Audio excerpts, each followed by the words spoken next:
Bienvenidas y bienvenidos a este nuevo episodio en el que vamos a hablar de la obligación que te enseñan y que vives como hijo o hija de una familia narcisista. Este es uno de los temas que me he encontrado que se mencionan más, pero que no se profundiza en él lo suficiente.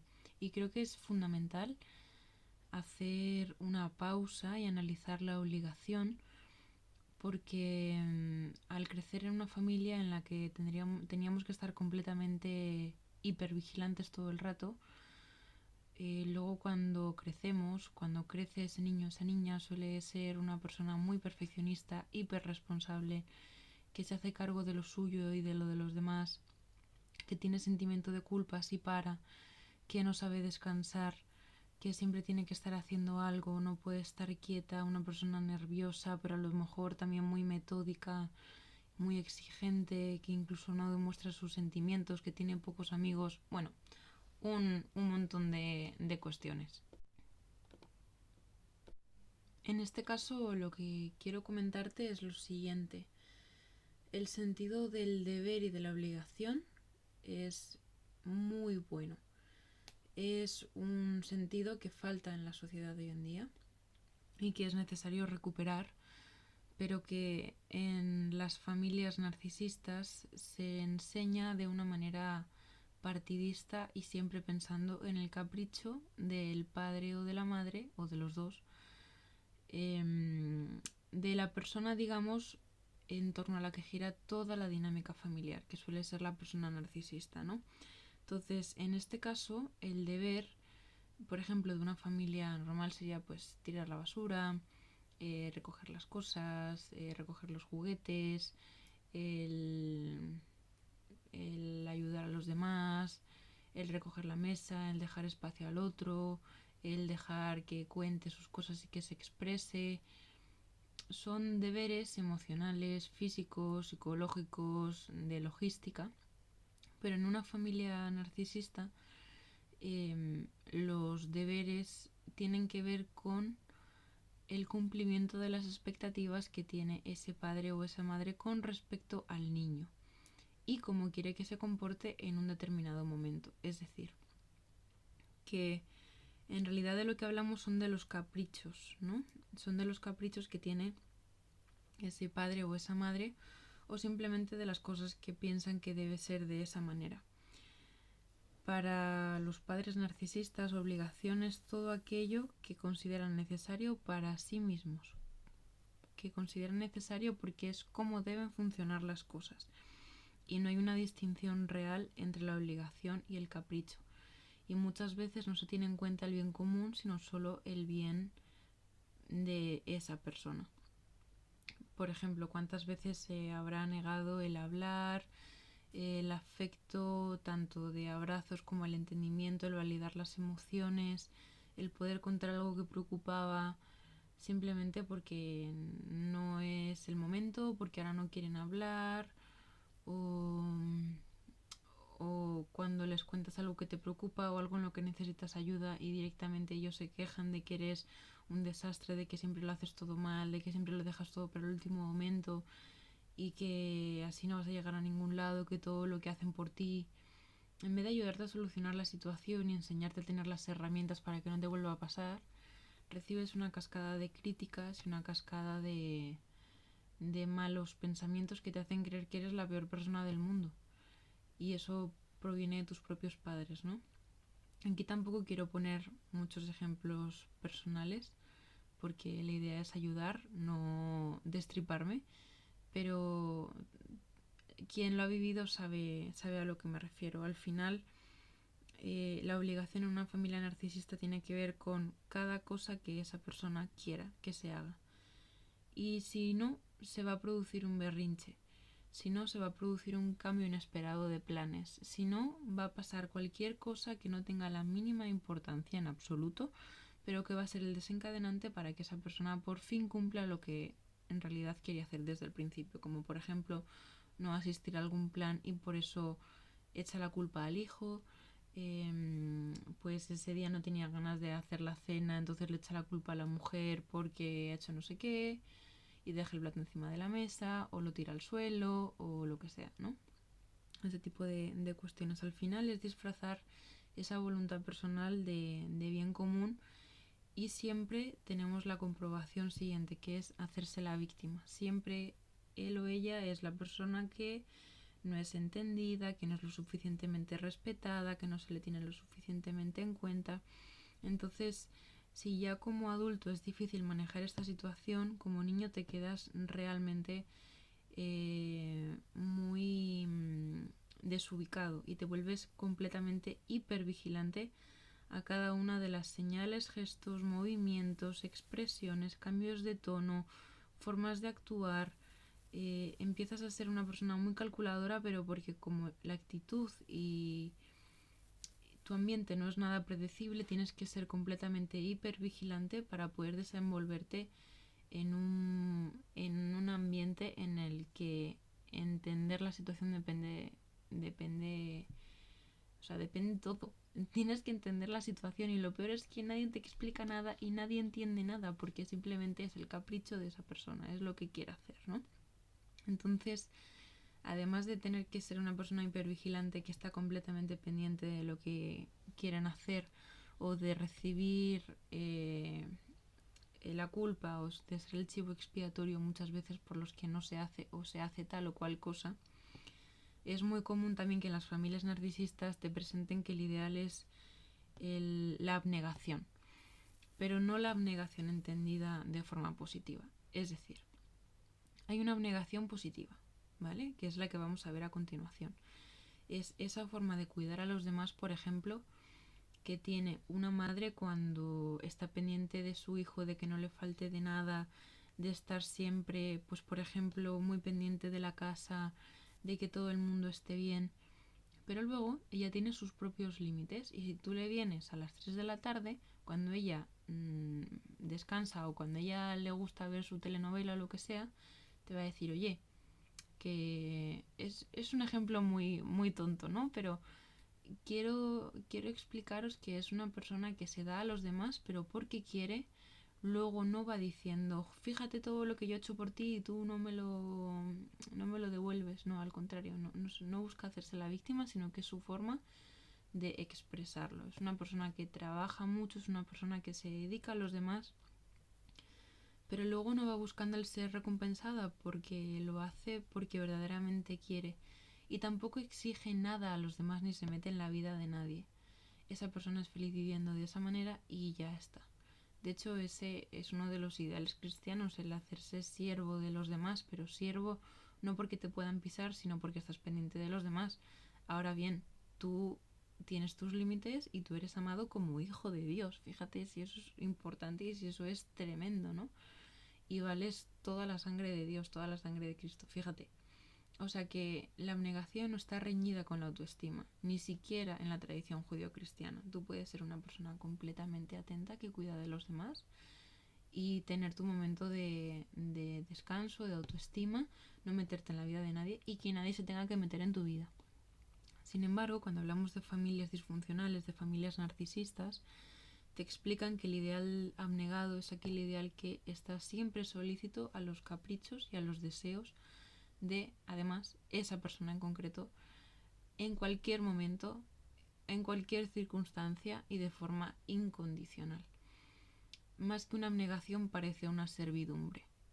Y esa es la diferencia. Una cosa es que tú, como adulto maduro, sano y responsable, te quieras hacer cargo de algo.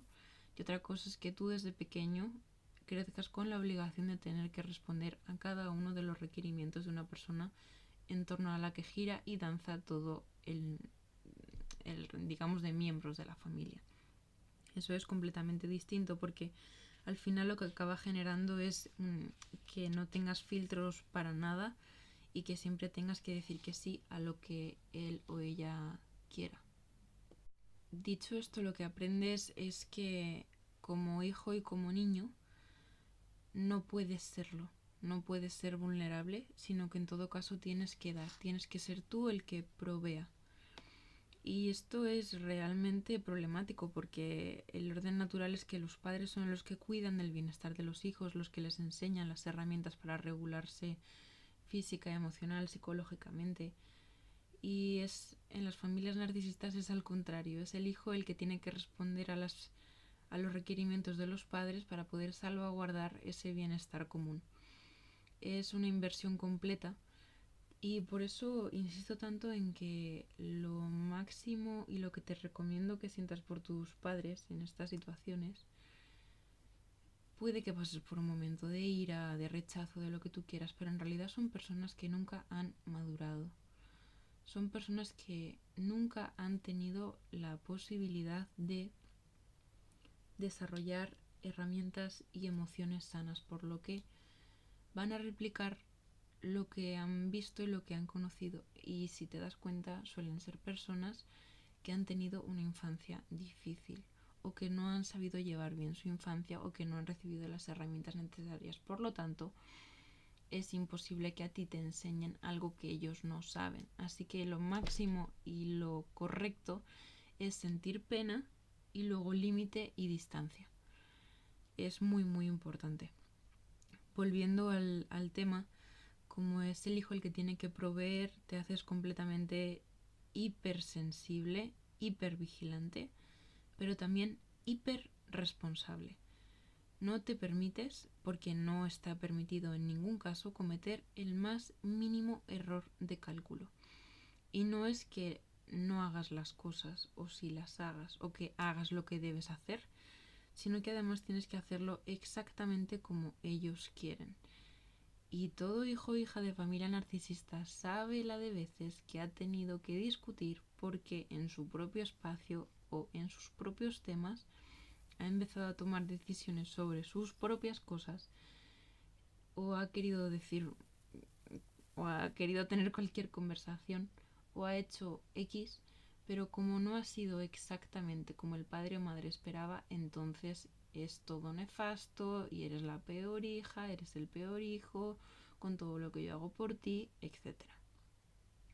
La de conversaciones que habré tenido yo y la de discusiones que habré tenido yo, porque quería explorar maneras de hacer mis propias cosas o las cosas de los demás, pero las cosas comunes de la casa, digamos, ¿no? Pero a mi manera y no era posible, solo por poner un ejemplo.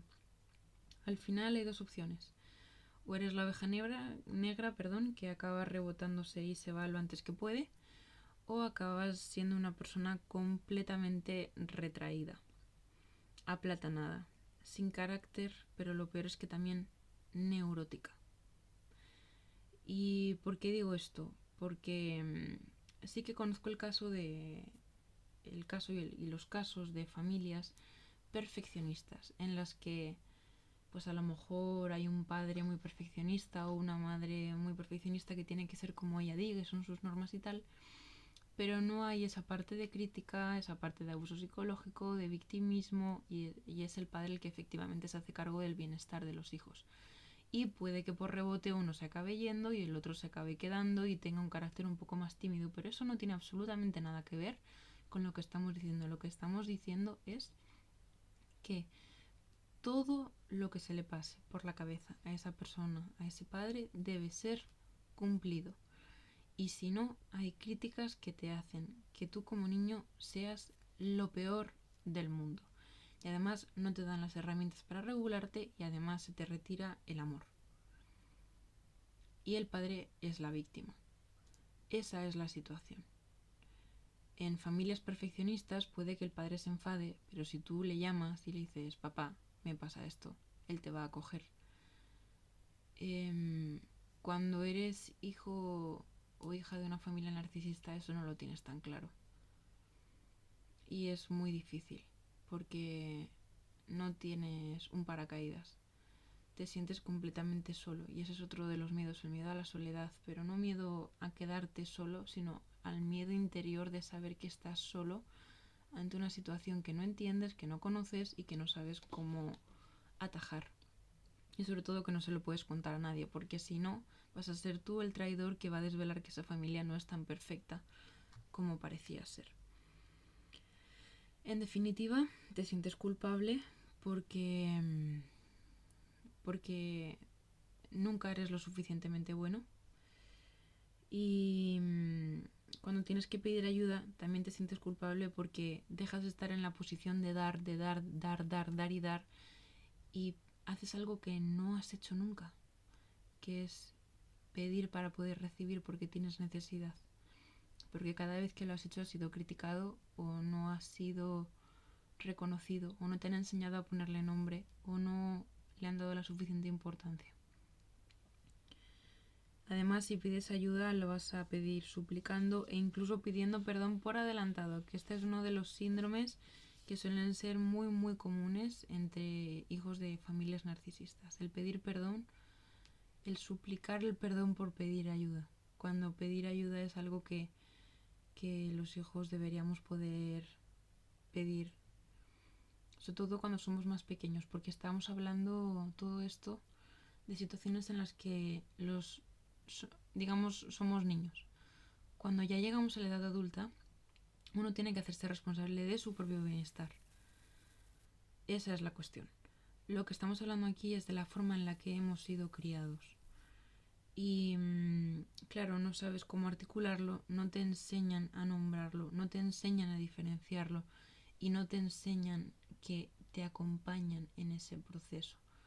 No esperan a que te regules, no te ayudan a regularte, sino que directamente te dejan llorando, por ejemplo, o te llaman exagerado, o te falta un abrazo que te contenga, que te haga sentir seguro.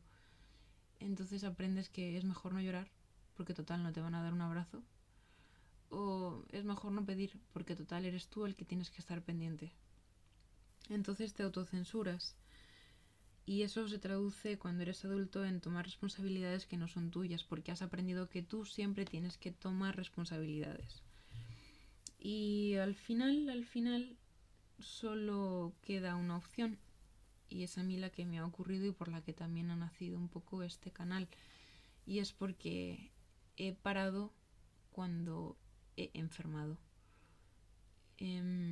Hasta ahora era una persona que cogía responsabilidades que no eran mías, que todo el rato decía que estaba bien, que le costaba muchísimo pedir ayuda, pero gracias a ciertas personas de la familia, a ciertos amigos, a mi pareja, a la fe que tengo en Dios y cómo va transformando mi corazón, me di cuenta de que estaba viviendo una vida que no... Bueno, pues que no tenía por qué vivirla con esa autoexigencia ni con esa hipervigilancia, hiperresponsabilidad, hiperansiedad. Y pese a haberlo entendido, mi cuerpo pues terminó con problemas de regulación a nivel de ansiedad y también con depresión. O sea que os recomiendo no esperar tanto y hacer el trabajo cuanto antes, porque si no las consecuencias son duras y cuesta más recuperarse. Cuando detectas que vienes de una familia en la que las cosas no han surgido o no han sucedido como tú intuyes que deberían ser, vete a terapia corriendo, porque incluso yo cuando ciclos de terapia he petado, he explotado. Entonces hay cosas que merecen la pena visitar, revisitar y resignificar. Y volver y resignificarlo hasta que te deje de hacer daño.